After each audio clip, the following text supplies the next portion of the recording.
In the Huddle on Michigan Sports Radio, another edition dropping here today. We're giving another conference preview. Jackson Hayden will join us coming up in a little bit.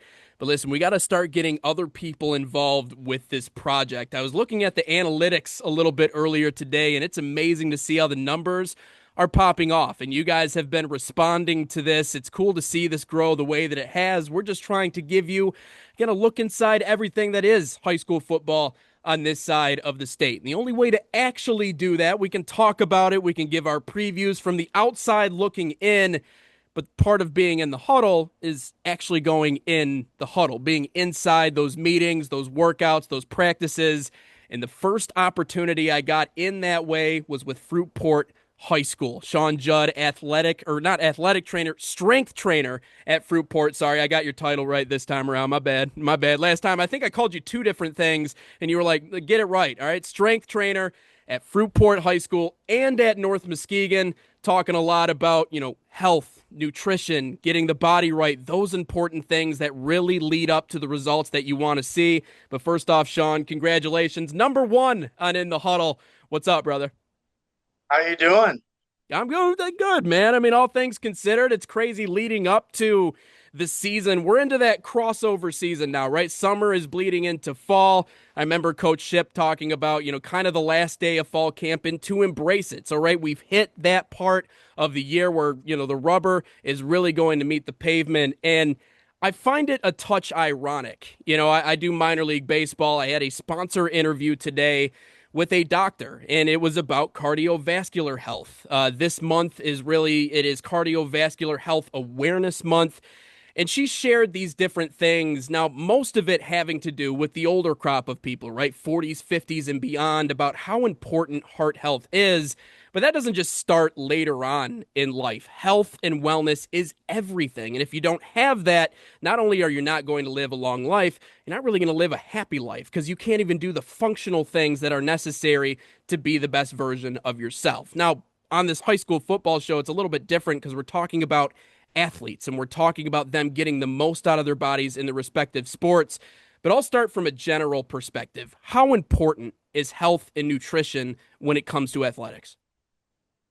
Honestly, I think it's going to be the most important, right? Everyone cares about what they do on the field or what they do on the court, what they do in their sport, but none of that really happens if they're not able to be on the court or on the field. And that's what we're seeing a lot of research nowadays that, you know, back when we had the joy of going to high school together, back when we were lifting, even then it was do more, do more, do more. And now it's kind of turning into this phase of like, at a certain point, you got to stop doing more and you actually need to back down. You need to start resting more. You need to recover more.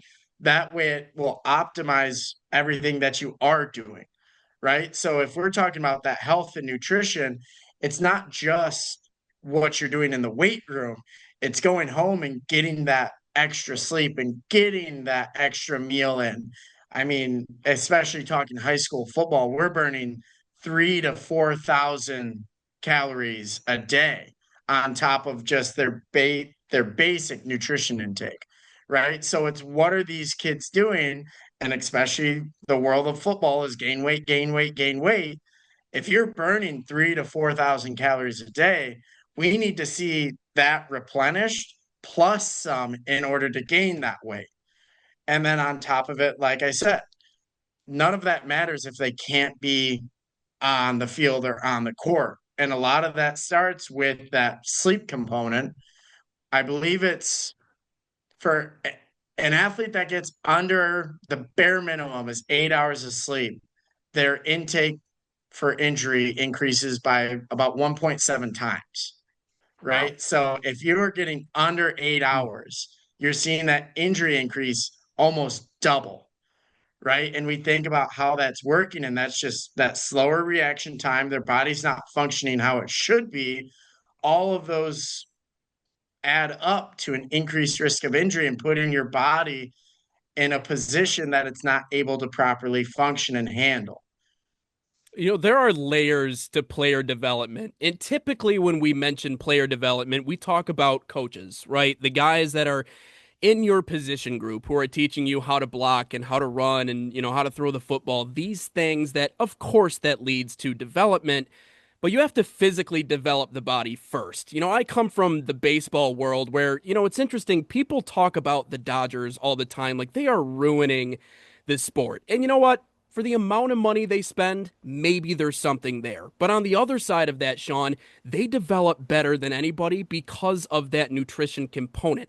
They, before any other minor league team, had a personal chef following them to every single place that they went. I'm talking brisket, I'm talking fish, right? And this was when the Oakland Athletics were feeding their guys grilled cheeses after their games. So I wonder who's going to have the better minor leaguers at the end of the day, right? There's no mystery when it comes to this. Setting up nutrition plans. That was a really interesting thing that you talked about with me when I was at Fruitport. What does that part of it look like? Because we know that the kids come from different situations, but you have to hit these nutritional goals to get to that point. What have you done to establish that side? Yeah, and I think that's the toughest part, right? Is a lot of these kids are in different situations that for the most part are really out of their control. We have some kids that they could wake up and their parents would have 4 or 5 whole food square meals just available to them. And some of them don't necessarily have that in their life. So, what I've been trying to do and I've been working within our community about is what can we do to provide all of those kids that? So, being at a public school, luckily we have a bunch of funds and we have grants available to us. So our kids come in and they get breakfast before school every day, free of charge, completely available to them. They have their certain requirements that they need to hit in terms of their fruits, their vegetables. They need to have, like, I think it's a milk with them or something.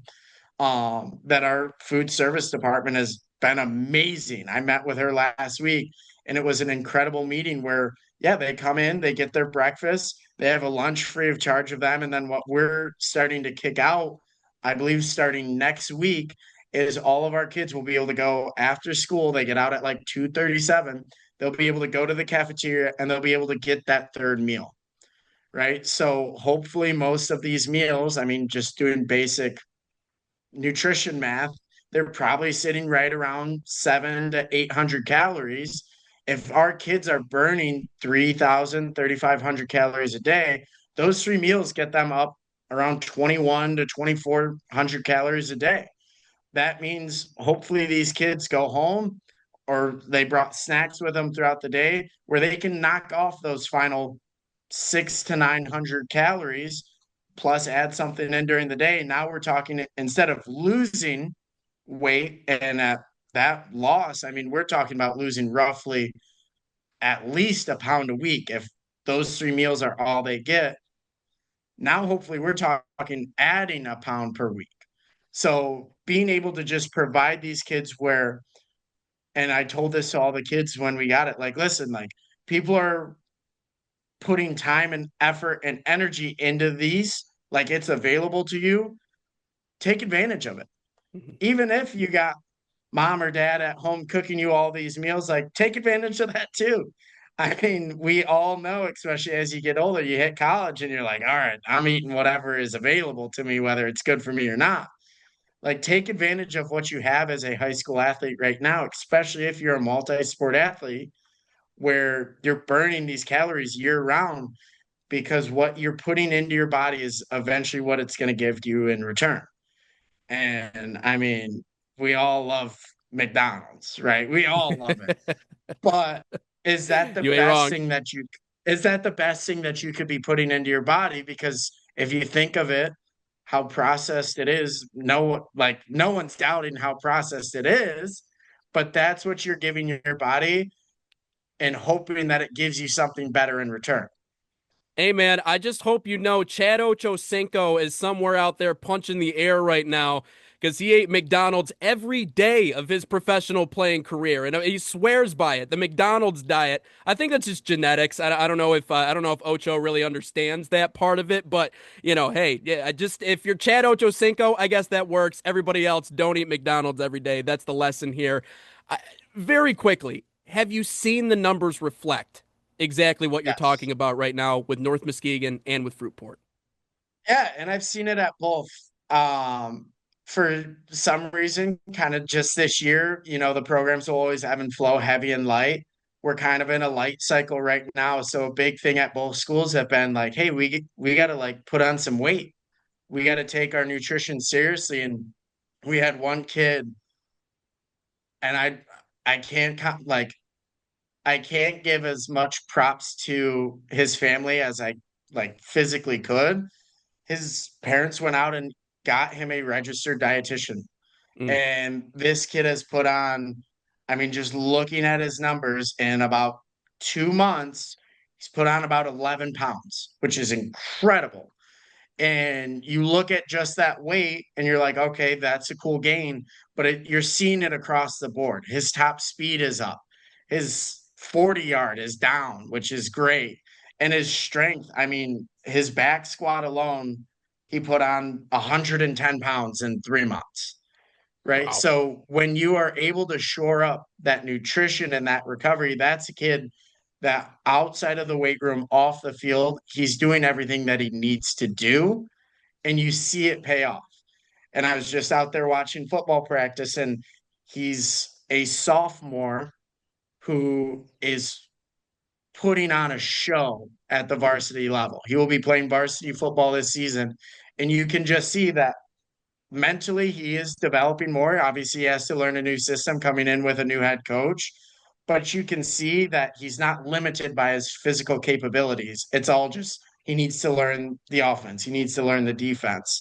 And it's just incredible to see, especially when I look at all of our numbers in terms of weight and everyone's just kind of going up and down.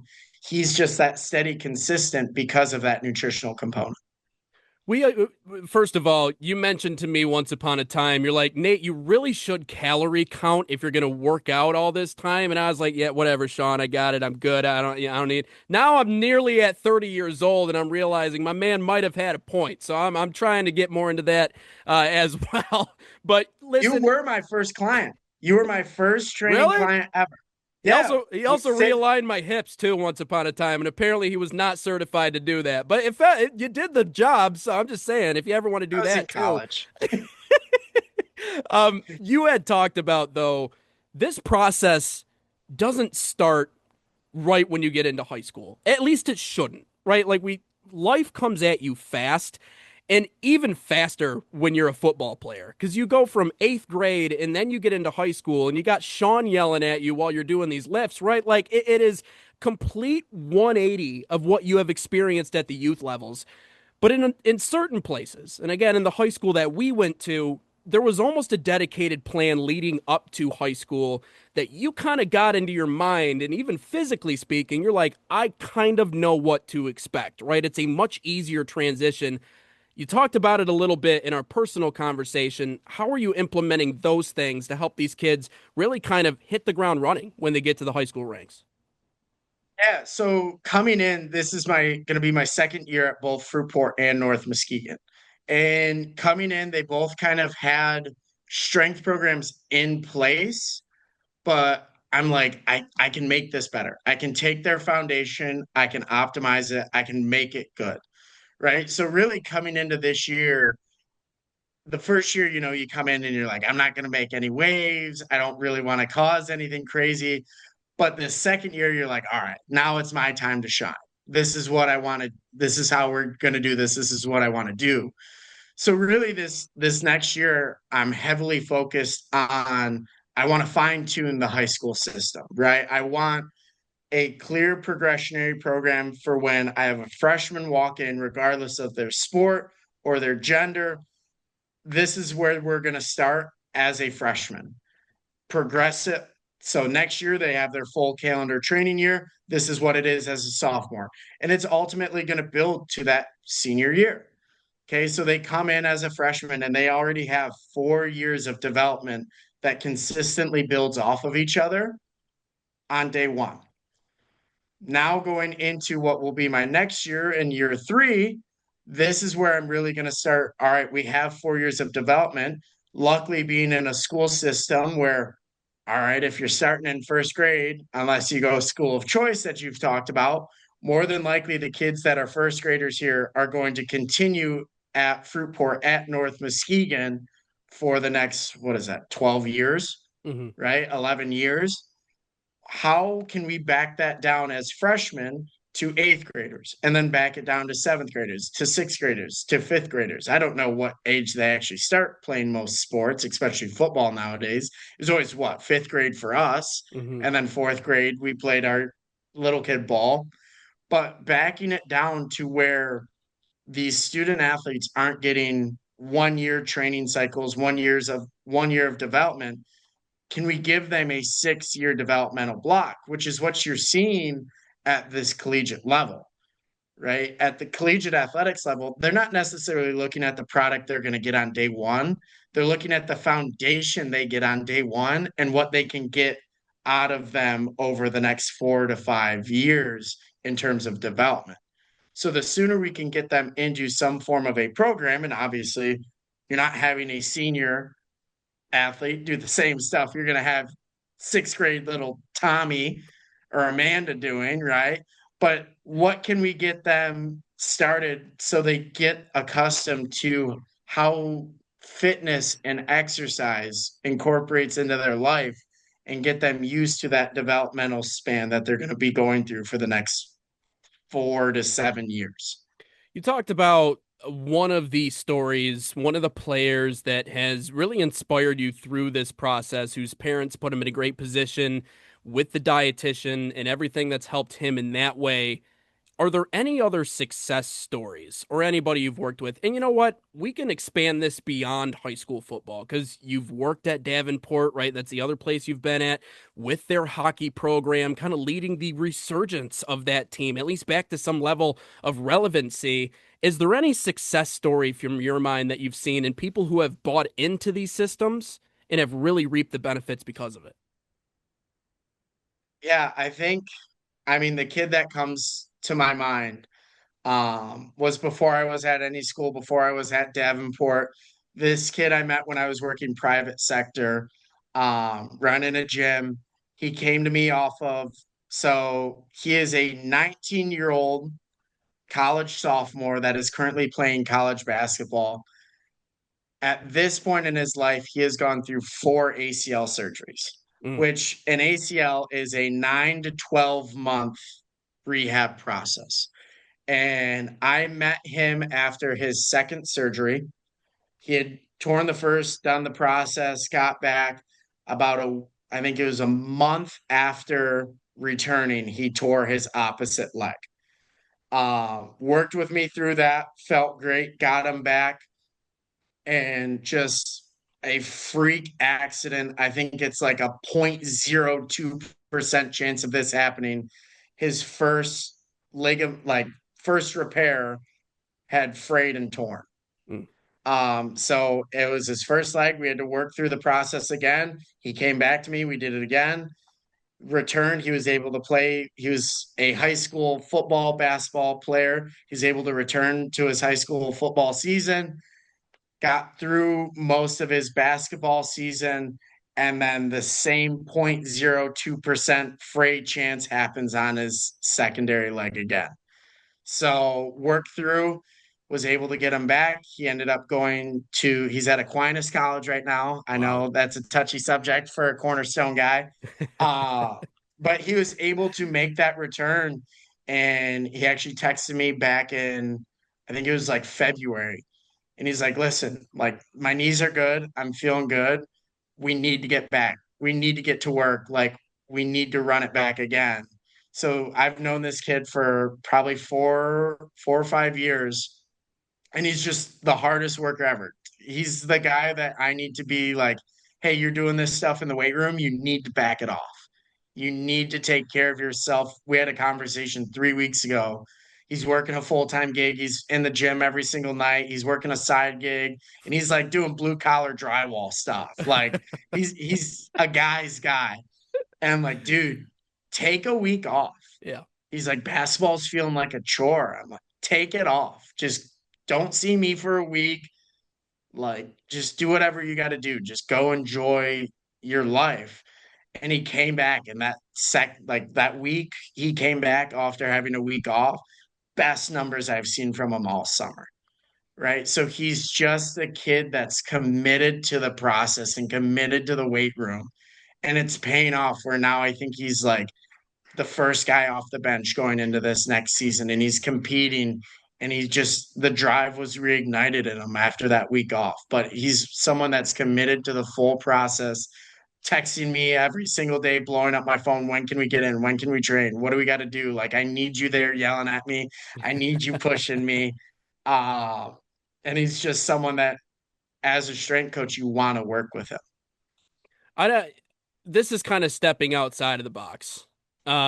Which, I again I want to hear what your opinions are on North Muskegon and Fruitport and what the season will look like and what has impressed you the most about both places. But at just a general sense, right? To someone who has dedicated their life to health, wellness, functional mobility, strength development, what is the biggest problem we have when it comes to health and wellness in the United States right now? I think it's that easy fix, right? Mm, And I'm susceptible to it as well. It's like it's just not being able to kind of take that step back and sacrifice that short term mm. in order for that long term success, right? Everyone's like, "Oh, I I want to be this in a month," and it's like, well, it doesn't work that way, The Ozempic thing. right? And yeah, Yeah. yeah. And in terms of like just a base level, in terms of seeing differences in terms of most strength numbers or speed numbers, it takes about 6 weeks. In terms of physical changes, you're talking about 2 months, Mm. right? And like just the fluctuations of water weight and calories, right? Oh, I fasted one day this week. Okay, cool. That's a great start.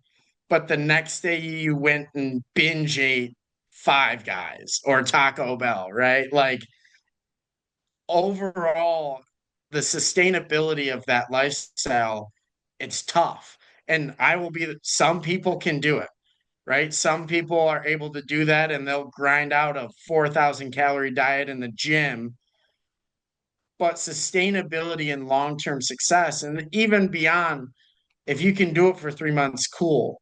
But you talked about it earlier, like, what are you doing for the next 10 years? What are you doing for the next 15 years? That's really the important part of can you take that step back, maybe not just absolutely grind it out for 2 months, but find something that you can do every day or that you can repeat week after week. And I mean, it's the toughest thing ever, especially for you're looking at people that are former athletes where they were able to do all of this stuff. And I'm the same way. I'll go work out and I'll be pissed because it's not anything like what I used to be able to do. I'm like, I'm not doing it. But that's ultimately the mindset that you need to kind of rewire is taking that step back and knowing that by doing something each day and being able to repeat it each week, long term success is going to be drastically better.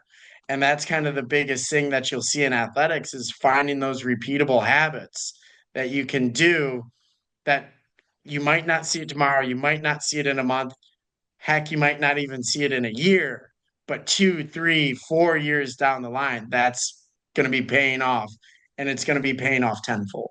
And it's amazing how lifting in particular is the one area where either on record or off record, I feel like you have been very persistent in saying it's not going to make you bulky. What lifting does is it provides you that functional movement again that just makes life in general easier to do, work to do, whether it be the kids, whether it be those other things. I think you're really onto something good there. I know we got about 9 minutes left here. I do want to get into the two schools you're working at. I know your brother's at Ravenna High School. We'll probably talk about them coming up, but North Muskegon and Fruitport, just off the top of your head, what has impressed you the most about those two schools leading up to the 26th season? I think it's the big thing is the buy-in from both. I mean, both schools coming in, they had strength programs in place. I noticed big areas that they could both improve on. And rather than kind of pushing back and being like, well, that's not how we've done it, they've both embraced it, right? Yeah. And they've taken the challenge of I both spent off season. So last school year at the second semester, both of them had 6 a.m. workouts. They had great attendance through then. And the best part is that their attendance is growing, right? I mean, at a school like Fruitport, we started with 16 to 20 kids coming in the morning, and now we're consistently around the 55, 50 mark that are coming consistently every day. And it's the same thing at North Muskegon. It's a smaller school, so right numbers are going to be a little bit different, but they're consistently, they started right around kind of those that 10 number, and they just grew consistently to 30, 35, 40 until now it's just built into their program. Where now both schools, yeah, they have practices, they have 2-a-days, but before practice, before 2-a-days, they're coming in 30, 45 minutes before, and they're hitting the weight room. And both senior classes have just been leading from the front. They've just taken on the challenge, and rather than push back, they've embraced it because they know and they've accepted that the work they do now is going to pay off in the long run. Especially, I mean, I believe week one, North Muskegon starts off with Pewamo, Westphalia, a team that's historically a really good matchup against North Muskegon. Week one, Fruitport, I believe, starts off with Hopkins, a team that's pretty consistently going to be a great challenge, right? And I've been able to hear from both athletes at both schools talking about, like, I think that conditioning we were doing during the summer is starting to pay off. Yeah, it sucks. But when you hit that week one and you're able to hit that next level over that competition and you're able to move better and you're moving faster, that's the difference that hits, especially when like based off how my programs work, week one, these kids aren't even supposed to be in their prime. They're just kind of finishing up that last summer block. Most of my athletes hit their prime right around week 5, week 6. That's when, because we're building not just for a great regular season, the expectation is to handle that week to week, and it all starts week one. But from a developmental standpoint, I build for playoff runs, right? So we'll be great athletes, we'll be conditioned, we'll be good week one. But then what can we get on top of that in terms of building later into the season when I mean, the name of the game is stay healthy. So that's what I'm excited to see is both of these programs have really embraced it and they've done whatever they can to really kind of help me be able to do what I do best and giving me the resources that I need. The coaching staffs both are bought in, the players are bought in. So I'm really excited to see North Muskegon had a great year last year. Fruitport had a solid year. I'm excited to see where they go this next year because And I understand I'm not calling plays, I'm not on the field, but I'm excited to see, and I hope nothing but best for both of them in terms of that payoff. And I think you know this better than anybody else. When it does result in winning games and maybe more winning championships, that's when a program starts to churn out class after class. Because again, kids want to be a part of something like that. But do they necessarily want to be a part of everything that leads up to it? Maybe not so much. That part hurts a lot. But again, when it results in you being at the top of the mountain, nothing can replace that feeling. Sean, thanks for stopping by the show, man. I appreciate you. We're going to work this one into it. And I am really looking forward to seeing what you guys can do this year. Of course, I appreciate your time. Thank you. Yes, sir. That's Sean Judd. We'll be right back. Jackson will join us next. This is another edition of In the Huddle on Michigan Sports Radio.